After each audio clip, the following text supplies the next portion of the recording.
আসসালামু আলাইকুম। নতুন আরেকটা ভিডিও নিয়ে আপনাদের মাঝে হাজির হয়ে গেলাম।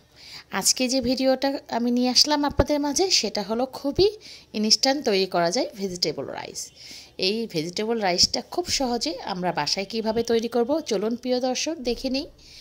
এত ঝরঝরা এত সুন্দর এই ভেজিটেবল রাইসটা একদম চাইনিজ স্টাইলে দেখে নিই। সহজে দারুণ সুস্বাদু ভেজিটেবল রাইস বা ফ্রাইড রাইস। তো এখন আমি যেটা করব এখানে আমি 1 টেবিল চা চামচ মতো দিয়ে দেব, লবণ দিয়ে দেব। আর 1 টেবিল চা চামচের মতো আমি সয়াবিন তেল দিয়ে দেব।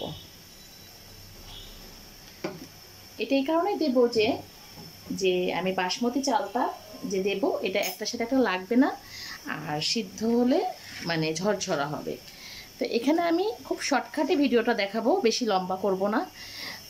এখানে আমি বাসমতি চাল ধুয়ে নিয়েছি, ধুয়ে আধা ঘন্টা ভিজিয়ে রেখেছি। 2 কাপ বাসমতি চালকে আমি ধুয়ে আধা ঘন্টা ভিজিয়ে রেখেছি। এতে হবে কি বাসমতি চালটা লম্বা লম্বা হয়ে সুন্দরভাবে রাইসটা সুন্দর হবে।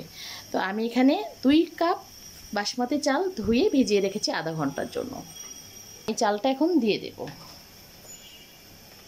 আমি খুব সহজেই কিভাবে ইনস্ট্যান্ট তৈরি করা যায় এই বাসমতি রাইসটা সেটাই আপনাদের দেখাবো।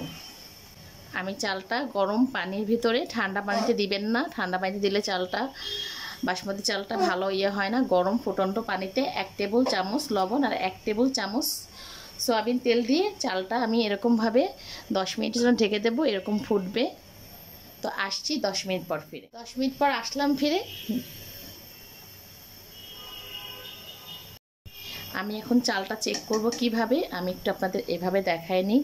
একটা রাইস ভাত আমি নিয়ে এভাবে করে টিপ দেব। ভাতটা যখন টিপ দিব তখন একটা সাদা শালির মতো থাকবে, তখন আপনারা মনে করবেন চালটা পারফেক্টলি সিদ্ধ হয়েছে। আমি আবার একটু কাছ থেকে আপনাদের দেখিয়ে দিই। এই যে মানে 70%, 100%-এর ভিতর 70% আমি সিদ্ধ করে নিয়েছি।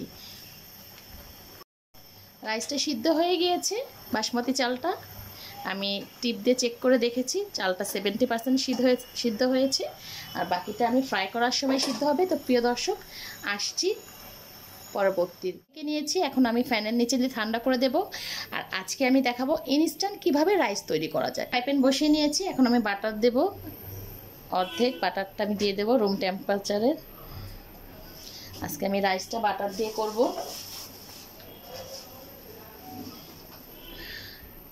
আপনারা চেষ্টা করবেন বাটার বা ঘি দিয়ে করতে, সয়াবিন তেল দিয়ে করাটা অ্যাভয়েড করবেন। বাটারটা গলে গিয়েছে, এখন আমি এখানে একটা ফ্রন দেব। এখানে আমি আদা রসুন কিমা করা কুচি নিয়েছি। আদা কিমা করা কুচি নিয়েছি 1 চা চামচ, আর রসুন কিমা করা কুচি নিয়েছি 1 টেবিল চামচ। বাটারটা গলে গিয়েছে, এখন আমি এটা দিয়ে একটা ফ্রন দিয়ে দেবো।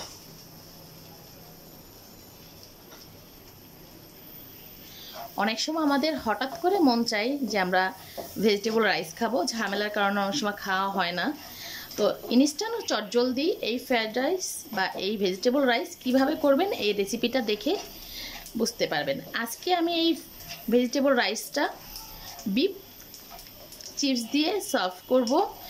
আমার চ্যানেলে বিফ চিপসের রেসিপি আছে, প্রিয় দর্শক ডেসক্রিপশন বক্সে লিঙ্ক দেওয়া থাকবে, আপনারা কারোর দরকার হলে দেখে নিতে পারেন। তো এই ফ্রনটা আমি ফ্লেভার আসা পর্যন্ত একটু ফ্রন দেব। ফ্লেভার আসছে, আর এখন আমি সবজি অ্যাড করব। এখানে আমি সবজি নিয়ে নিয়েছি, এখানে যা ছিল ঘরে আমি ওই সবজিগুলাই দিয়েছি।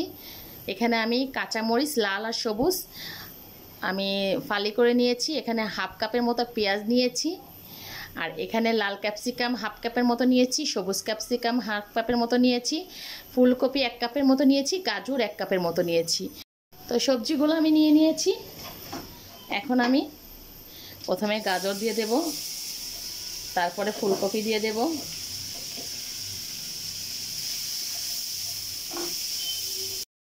ফার্স্টে আমি এখানে গাজর আর ফুলকপি রসুন কিমা আর আদা কিমার সাথে একটু হালকা ভেজে নিচ্ছি। হালকা একটু ভেজে নেওয়ার পরে, আর আঁচটা মিডিয়াম থাকবে, হাই করবেন না।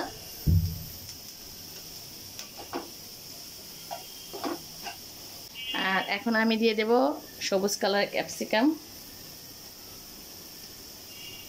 লাল কালারের ক্যাপসিকাম, আর সাথে পেঁয়াজ। পরিমাণগুলো ডেসক্রিপশন বক্সে আমি লিখে দেব, আপনারা পরিমাণগুলো দেখে নিতে পারেন। তারপরও আমি বলে দিচ্ছি, এখানে আমি হাফ কাপের মতো লাল কালারের ক্যাপসিকাম নিয়েছি, হাফ কাপের মতো সবুজ কালারের ক্যাপসিকাম নিয়েছি, আর নিয়েছি হলো 1 কাপের মতো ফুলকপি, আর 1 কাপের মতো গাজর, আর হাফ কাপ নিয়েছি পেঁয়াজ। এখন এটা আমি ভাজবো কিছুক্ষণ।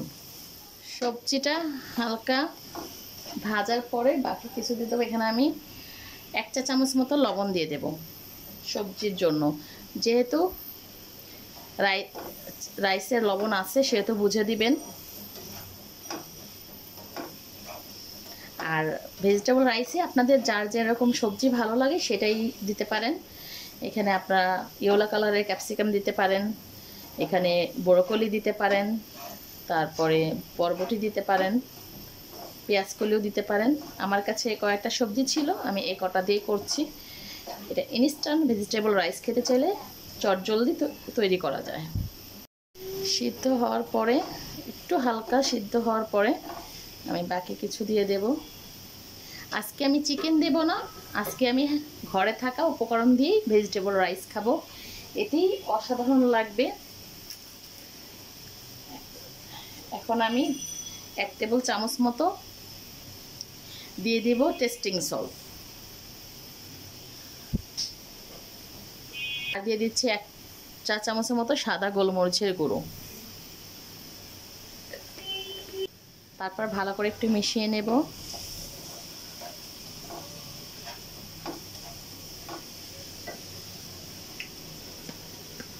এখন দিয়ে দেব টমেটো সস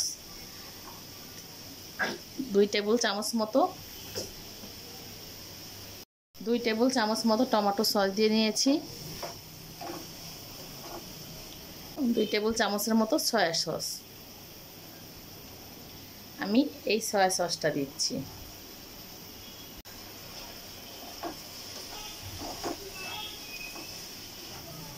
এক টেবিল চা চামচের মতো চিনি,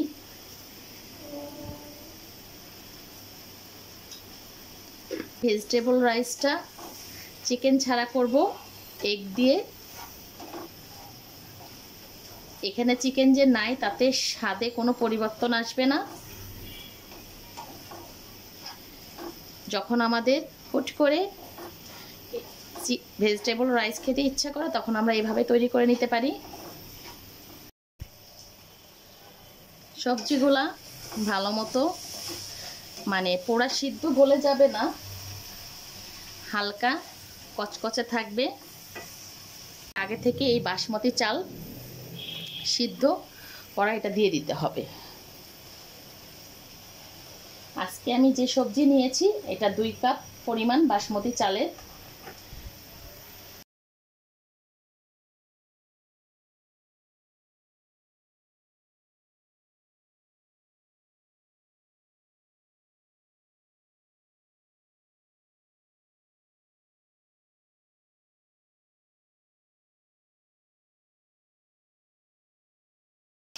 এই রাইসটা একবার হলেও বাসায় খেয়ে দেখবেন, ভালো লাগলে আমাকে কমেন্টস করতে ভুলবেন না। আপনাদের কমেন্টস আর লাইক আমাকে পরবর্তী রেসিপির জন্য অনুপ্রেরণা দেয়। আর আপনারা জানেন না আমরা আমি বা আমাদের মতো এরকম চ্যানেলের যারা আছে সবাই কত কষ্ট করে আমরা এই ভিডিও মেক করি। আপনাদের একটা কমেন্টস আর একটা লাইকে আমাদের অনেক অনুপ্রেরণা বাড়ে, ভালোও লাগে।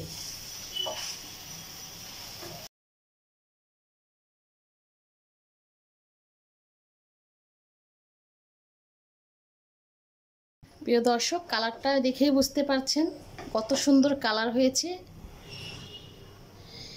এই ভেজিটেবল রাইসটা ইনস্ট্যান্ট বাসায় খুব সহজে তৈরি করে নিতে পারবেন। কোনো ঝামেলাহীন এই ভেজিটেবল রাইস বা ফ্রাইড রাইস আপনারা বাসায় তৈরি করতে পারবেন এই রেসিপিটা দেখে খুব সহজে। এখন আমি ওই কাঁচামরিচগুলা দিয়ে দেব 6-7টা। এখানে লাল আর সবুজ কালারে কাঁচামরিচ নিয়েছি। আর মরিচটা আপনাদের পছন্দ অনুযায়ী নেবেন। আপনারা যদি বেশি মরিচ খান তাহলে বেশি দিবেন, আর কম খেলে কম দিবেন। আর এই মরিচটা লাস্টে দিয়ে চেষ্টা করবেন, তাহলে কালারটা অনেক ভালো লাগবে।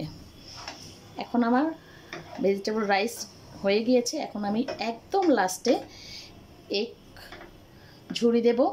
তো আমি আসছি। প্রিয় দর্শক, এখানে আমার রাইসটা একেবারে প্রপারলি হয়ে গিয়েছে। নামানোর আগে আমি এখানে 2টা ঝুড়ি করা ভাজার ডিম দিয়ে দেব, যেহেতু চিকেন দিই নাই। আর চিকেন না দেওয়াতে টেস্টে কোনো পরিবর্তন আসবে না। তো এভাবে আমি দেওয়ার পর নেড়ে দেব, হালকা আলতো করে নেড়ে দেব। তো এই রাইসটা প্রিয় দর্শক দেখুন, খুবই ঝরঝরা সুন্দর হয়েছে আর খেতে অসাধারণ, আমি বলে বোঝাতে পারবো না। তো এখন এটা পুরাটাই রাইসটা, ভেজিটেবল রাইসটা বা ফ্রাইড রাইস হয়ে গিয়েছে। এখন আমি পরিবেশন করব বিফ চিপস দিয়ে। এই বিফ চিপস রেসিপিটা আমার অলরেডি চ্যানেলে আছে, ডেসক্রিপশন বক্সে লিঙ্ক দেওয়া থাকবে। আর ভেজিটেবল কারি যেটা, সেটাও আছে, সেটাও লিঙ্ক দেওয়া থাকবে। আপনাদের কারোর দরকার হলে ডেসক্রিপশন বক্সে দেখে নিতে পারেন। দর্শক, যদি একটু কাছ থেকে আপনাদের দেখাই, খুবই সুন্দর হয়েছে, ঝরঝরা আর অসাধারণ এই ভেজিটেবল রাইস। আপনারা বাসায় অবশ্যই আমার রেসিপি দেখে করবেন। আর এই রেসিপিটা আমি আজকে যেহেতু ইনস্ট্যান্ট তৈরি করলাম রাইসটা, সেহেতু আমি আজকে এই রেসিপিটা সার্ভ করব বিফ চিপস দিয়ে। তো চলুন প্রিয় দর্শক, বিফ চিপস দিয়ে সার্ভ করে দেখাই। আর বিফ চিপসের রেসিপি পেতে গেলে অবশ্যই আমার ডেসক্রিপশন বক্সটা চেক করবেন, ওখানে লিঙ্ক দেওয়া থাকবে। তো পরিবেশন নিয়ে আসছি। রেডি হয়ে গেল সুস্বাদু ভেজিটেবল রাইস। আমি আজকে পরিবেশন করেছি বিফ চিপস দিয়ে। প্রিয় দর্শক, আপনাদের যদি ভালো লাগে বিফ চিপসটা, তাহলে ডেসক্রিপশন বক্সে লিঙ্ক দেওয়া থাকবে, আপনাদের প্রয়োজন হলে দেখে নেবেন। সবাই আমার চ্যানেলটা সাবস্ক্রাইব করে পাশেই থাকবেন। ধন্যবাদ সবাইকে। আল্লাহ হাফেজ।